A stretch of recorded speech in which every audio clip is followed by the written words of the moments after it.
Hello guys, मैं पारखी को स्वागत करती हूँ आपका अपने यूट्यूब चैनल स्टडी विद पारखी में। और कल हमने संविधान के बारे में कुछ बेसिक इंट्रो पढ़ा था और इसमें कुछ चीज़ें मैंने आपको समझाई थी। तो आज हम जानते हैं इसके सबसे मोस्ट इम्पॉर्टेंट पार्ट को, वो है प्रियम्बल ऑफ इंडिया या प्रस्तावना। ठीक है, ये संविधान का ये प्रस्तावना है। ये संविधान की जो हमारी बुक है, हमारे भारत का जो संविधान है उसका फर्स्ट पेज है। ये क्या है? फर्स्ट पेज है, फर्स्ट पेज। ठीक है, ये इसका फर्स्ट पेज है और इसलिए इसे परिचय पत्र भी कहते हैं। इसके कई नाम हैं, लोगों ने अलग अलग नामों से इसे बुलाया है। किसी ने संविधान की कुंजी कहा है, किसी ने परिचय पत्र कहा है, किसी ने संविधान की आत्मा कहा है। तो ये सबसे इम्पोर्टेंट पार्ट है। तो इससे क्या क्या कहा है, तो इसकी अगर बात की जाए तो इसके अन्य नाम पहले हम जान लेते हैं। अन्य नाम यानी किन किन नामों से बुलाया गया है। तो अन्य नाम की बात करें तो इसे कहा गया है परिचय पत्र, संविधान का परिचय पत्र, संविधान का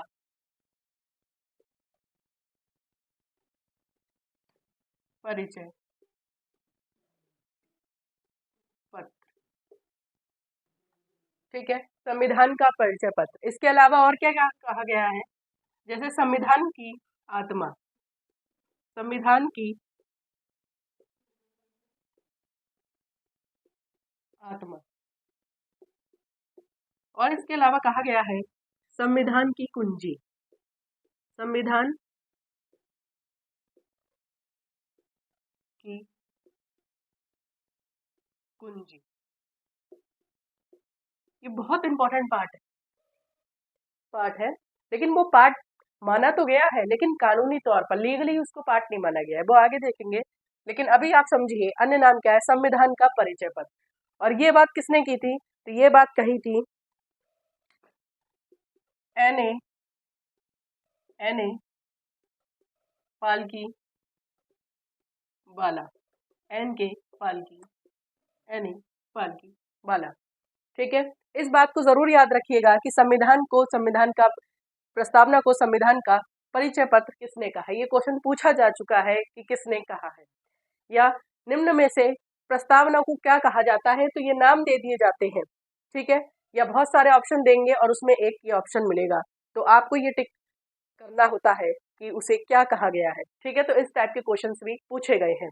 इसके अलावा अगर हम बात करें संविधान में और जानते हैं कि संविधान क्या है, इसकी प्रस्तावना क्या है, तो प्रस्तावना, ठीक है, तो प्रस्तावना किसी ना किसी लैंग्वेज में लिखी होगी, है ना, किसी ना किसी लैंग्वेज में लिखी होगी। तो वो भाषा कहाँ से ली गई है, तो वो भाषा ली गई है ऑस्ट्रेलिया से।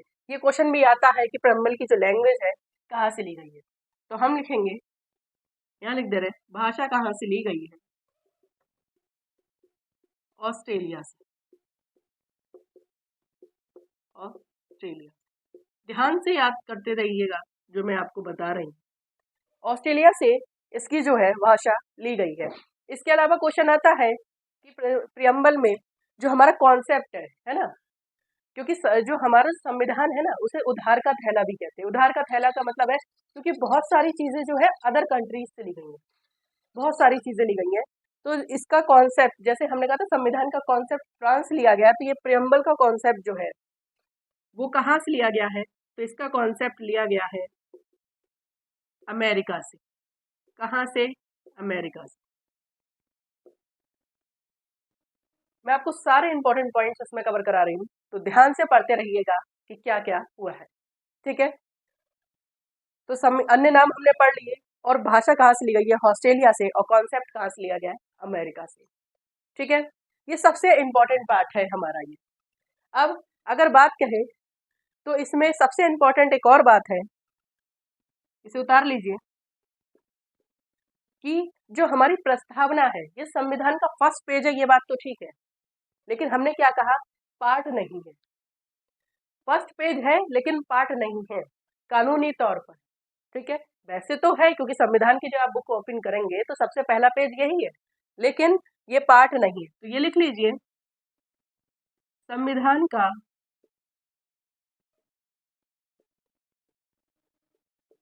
अंक होते हुए भी, अंक होते हुए भी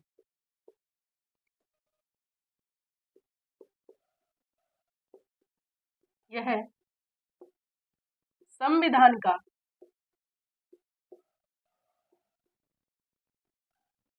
भाग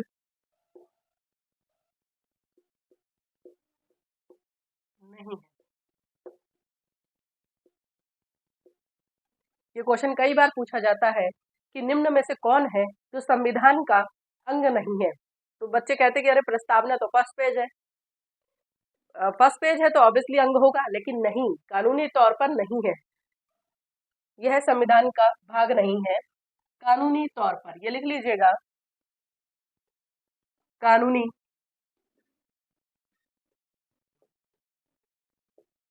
तौर पर। ठीक है, ठीक है, उतारिए इसको इतना, फिर हम इसकी उद्देशिका और इसके आगे चलते हैं। उतारिए से, स्क्रीनशॉट लीजिए।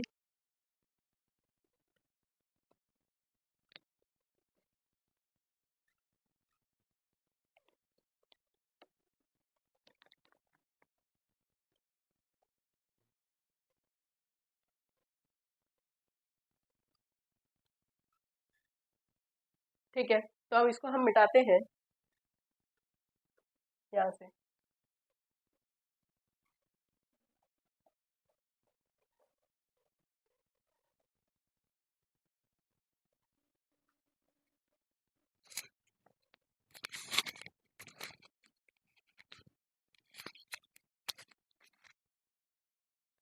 अब देखिए, आपकी जो प्रियम्बल शुरू होती है तो वो लाइन कहाँ से शुरू होती है? तो वो ऐसे लाइन शुरू होती है, हम भारत के लोग। जहां से आपकी प्रियम्बल स्टार्टिंग होती है तो उसमें क्या लिखा होता है, कुछ इस तरह से लाइन लिखी होती है। ठीक है, जो मेन चीज है वो मैं आपको बता रही हूँ कि हम भारत के लोग, हम भारत के लोग, हम भारत के लोग भारत को संपूर्ण, भारत को संपूर्ण संप्रभुता संपन्न, प्रभुता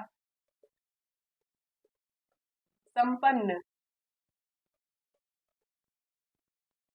हम भारत के लोग भारत को संपूर्ण प्रभुता संपन्न समाजवादी, समाजवादी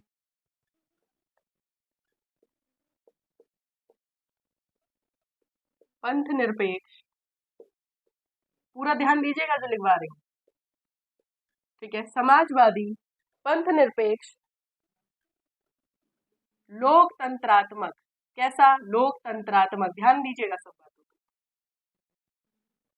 को। गणराज्य बनाने के लिए, गणराज्य बनाने के लिए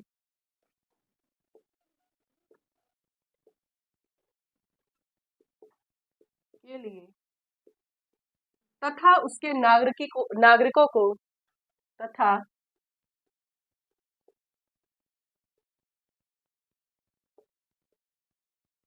नागरिकों को तथा उसके नागरिकों को सामाजिक, इस लाइन पे और भी ध्यान दीजिएगा, सामाजिक,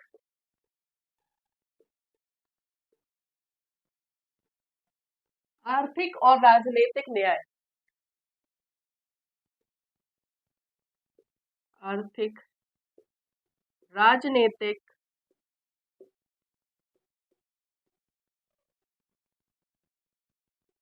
न्याय दिलाने के लिए। ठीक है, ये जो कुछ मेन लाइन है, ठीक है, ये आपको ध्यान रखनी है। क्यों रखनी है ये मैं आपको अभी बताती हूँ, क्यों रखनी है, क्या जरूरत है इनको। तो हमने क्या लिखा कि हम भारत के लोग भारत को संपूर्ण प्रभुता संपन्न समाजवादी पंथ निरपेक्ष लोकतंत्रात्मक गणराज्य बनाने के लिए तथा उसके नागरिकों को सामाजिक आर्थिक राजनीतिक न्याय दिलाने के लिए। ठीक है, तो आगे भी चीज है लेकिन आपको प्रियम्बल याद करने की कोई जरूरत नहीं है, बस ये चीज याद रखिएगा क्योंकि इसमें कुछ मेन पॉइंट है, कुछ मेन पॉइंट है। ठीक है, जैसे ये आपके 3 प्रकार के न्याय आपको दिख रहे होंगे। ठीक है, 3 प्रकार के न्याय आपको दिख रहे होंगे। देखिए कौन कौन से, अब देखिए क्वेश्चन कहाँ से आता है। जैसे कौन से न्याय? सामाजिक, आर्थिक और राजनीतिक न्याय। कौन से? सामाजिक, आर्थिक और राजनीतिक न्याय। तो कई बार पूछा जाता है कि संविधान में कितने प्रकार के न्याय हैं, तो आप बताइए कितने प्रकार के न्याय हैं। आपने अभी देखा ना कितने प्रकार के न्याय, तो 3 प्रकार के न्याय हैं। ठीक है, तो प्रस्तावना में ही बहुत सारी चीजें कर लेंगे। 5 प्रकार की स्वतंत्रता दी गई, कौन कौन सी दी गई मैं अभी बात करती हूँ इस बारे में। तो आप क्या लिखेंगे, ठीक है, तो आप ये लाइन उतार लीजिए फटाफट, तभी आगे चलते हैं, उतार लीजिए इसको।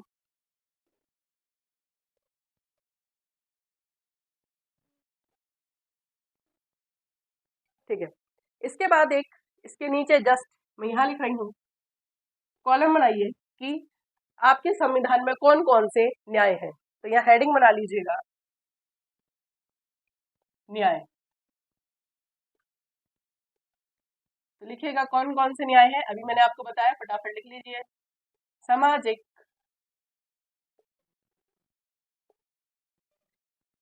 आर्थिक,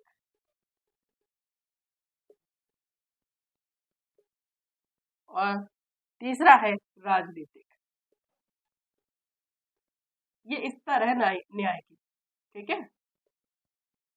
तो आपसे अगर पूछे कि कितने प्रकार के न्याय होते हैं, तो आप बता दीजिएगा कि 3 प्रकार के न्याय होते हैं। ठीक है, 3 प्रकार के न्याय होते हैं।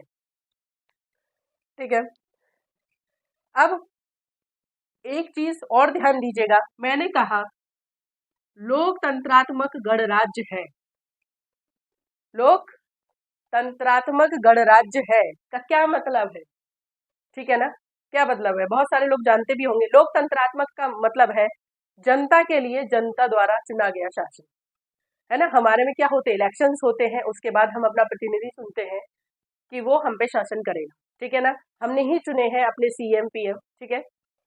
तो ये कह रहा है लोकतंत्रात्मक गणराज्य, तो इसका मतलब ये है कि यहाँ जो हमारा जो गणराज्य है, हमारा देश है, वहाँ जनता द्वारा चुने गए प्रतिनिधि शासन करते हैं, ठीक है। इलेक्शंस में यही प्रोसेस की जाती है, ठीक है। अब इसमें एक और चीज आती है, पूछा जाता है कि किस संशोधन के तहत, समाजवादी, पंथ निरपेक्ष और एक शब्द आता है राष्ट्र की अखंडता, वो शब्द किस संशोधन के तहत जोड़े गए थे। तो इस प्रस्तावना में एक संशोधन भी हुआ है, और वो संशोधन था 42वां। इस संशोधन में और भी चीजें हुई हैं, लेकिन प्रस्तावना पढ़ रहे हैं तो पहले ये जानिए, फिर अलग से संशोधन लिखवाऊंगी। तो इस संशोधन को, तो ये संशोधन कब हुआ था, 1976 में। कब हुआ था, 1976, 1976 में, जिसके तहत 3 शब्द समाजवादी,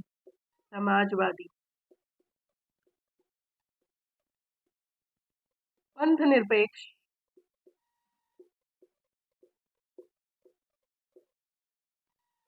और तीसरा था राष्ट्र की अखंडता, और तीसरा क्या था, राष्ट्र की अखंडता। ये क्या करे गए थे, ऐड करे गए थे या जोड़े गए थे, ठीक है। ये मेन क्वेश्चन है, ये कई बार आ चुका है, चाहे वो पुलिस के एग्जाम हो, एसएससी जेई के एग्जाम हो, किसी भी स्टेट के एग्जाम हो, तो उसमें ये क्वेश्चन अगर प्रस्तावना से आ रहे हैं तो इस टाइप के क्वेश्चन जरूर पूछे जाते हैं। या तो आपसे ये पूछ लेगा कि ये 3 शब्द किस संशोधन के तहत ऐड करे गए हैं, और साथ में इसका जो ईयर है ये भी याद कर लीजिएगा, ये ईयर भी पूछता है वो कौन सी सन के तहत ऐड किए गए थे। तो ये इंपॉर्टेंट चीजें हैं, ठीक है। तो इस सब चीजों को उतार लीजिए, फिर आगे बढ़ते हैं इसमें और क्या क्या चीजें हैं।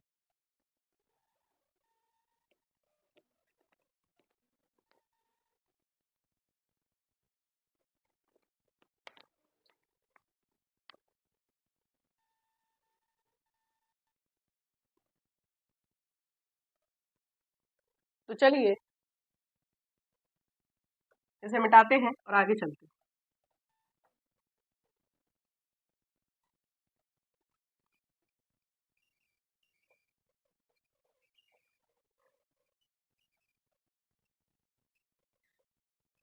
ठीक है, ये तो हमने इसकी कुछ लाइनों से समझा कि हमारे पास न्याय कितने हैं, ठीक है। न्याय कितने हैं, भाषा कहाँ से ली गई, कॉन्सेप्ट कहाँ से लिया गया, ठीक है, लोकतंत्रात्मक राज्य का मतलब क्या है, ठीक है। अब कुछ और जानते हैं, ये प्रस्तावना ये प्रस्तावना है, तो इसकी जो उद्देशिका है वो किसने प्रस्तुत की थी? तो वो थे पीटी नेहरू, पंडित जवाहरलाल नेहरू। इसकी उद्देशिका या उद्देश्य प्रस्ताव, उद्देशिका किसने दी थी? पीटी नेहरू। किसने? पीटी नेहरू ने दी थी, इसकी उद्देशिका प्रस्तुत की थी सर्वप्रथम। ठीक है। अब ये प्रियम्बल के अनुसार कुछ चीजें हैं कि जैसे भारत में जितनी भी शक्तियां हैं, ठीक है, जितनी भी शक्तियां हैं, जो भी आपकी लेवल की पावर है, उन सबका केंद्र बिंदु क्या है? तो उन सबका केंद्र बिंदु है भारत के लोग। ठीक है, क्योंकि हमारे संविधान में या हमारे देश में जो कोई भी काम होता है वो सबसे पहले लोगों के हितों को सोचकर किया जाता है। ठीक है, लोगों के हितों को ध्यान रखकर कोई भी काम किया जाता है, कोई भी सिस्टम हो, चाहे एजुकेशन सिस्टम हो या अन्य कोई भी सिस्टम हो, वो लोगों को और उनके हितों को ध्यान में रखते हुए किया जाता है। तो इसमें एक चीज क्वेश्चन आता है कि संविधान के अधीन समस्त शक्तियों का, लिख लीजिए, संविधान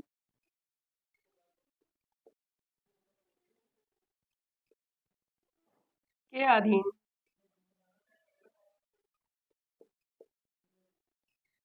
समस्त शक्तियों का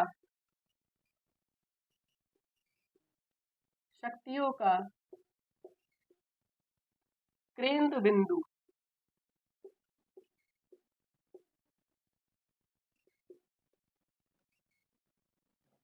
ठीक है, संविधान के अधीन सभी शक्तियों का केंद्र बिंदु प्रस्तावना के अनुसार, ये याद रखिएगा किसके अनुसार है? प्रस्तावना के अनुसार।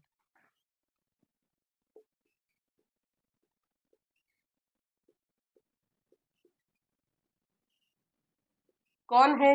भारत के लोग। ठीक है, हम भारतीय हैं,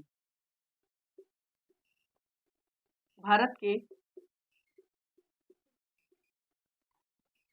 के लोग।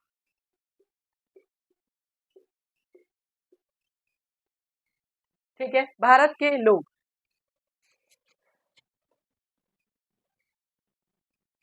हमने संविधान संविधान तो बहुत किया, ठीक है ना, संविधान के बारे में बहुत पढ़ लिया। ठीक है, जो भी चीजें पढ़ी, एक चीज जो मेन है वो ये पूछा जा रहा है कि संविधान किसने लिखा, संविधान किसके द्वारा लिखा गया? तो वो व्यक्ति थे। तो लिखिए, संविधान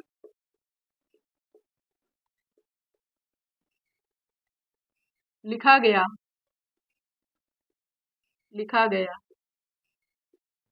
किसने लिखा है? तो व्यक्ति है प्रेम बिहारी नारायण रायजादा। कौन है वो व्यक्ति? प्रेम बिहारी नारायण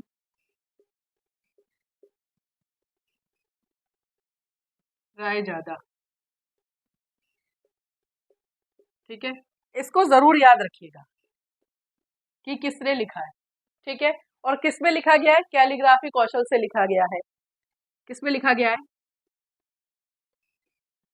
कैलीग्राफी कौशल।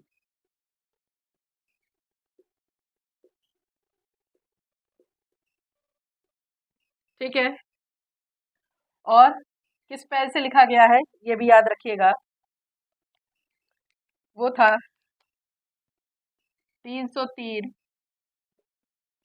और 254 नंबर नेव नेव।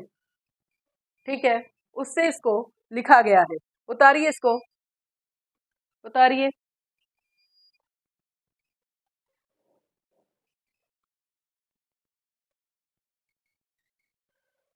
उतारिए इसको।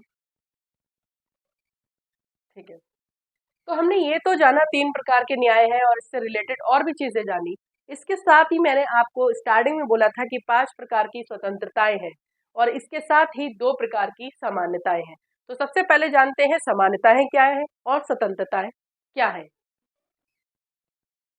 ठीक है, उतार लिया आपने, हटा रही हूँ।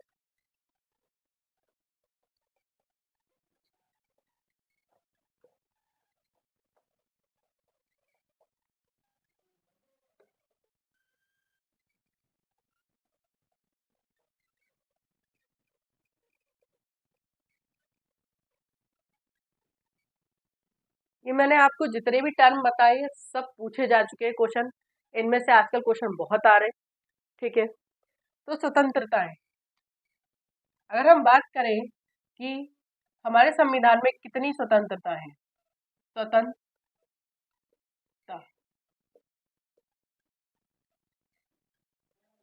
तो स्वतंत्रता है 5 प्रकार की। कितनी? 5 प्रकार की। कौन कौन सी है? विचार, अभिव्यक्ति, अभिव्यक्ति, विचार, अभिव्यक्ति, धर्म उपासना, धर्म उपासना, धर्म, विश्वास, उपासना, उपासना। ठीक है, कौन कौन सी है? विचार, अभिव्यक्ति, धर्म, विश्वास, उपासना। यानी कि हम अपने कोई भी धर्म के हो, चाहे मुस्लिम हो, हिंदू हो, सिख हो, ईसाई हो, कोई से भी धर्म के हो, तो हमें इसकी स्वतंत्रता है। ऑब्वियसली हम अपने धर्मों के अनुसार उसकी पूजा पाठ और जो भी करना होता है उससे रिलेटेड करते हैं। ठीक है ना, हमें कोई रोक टोक नहीं है।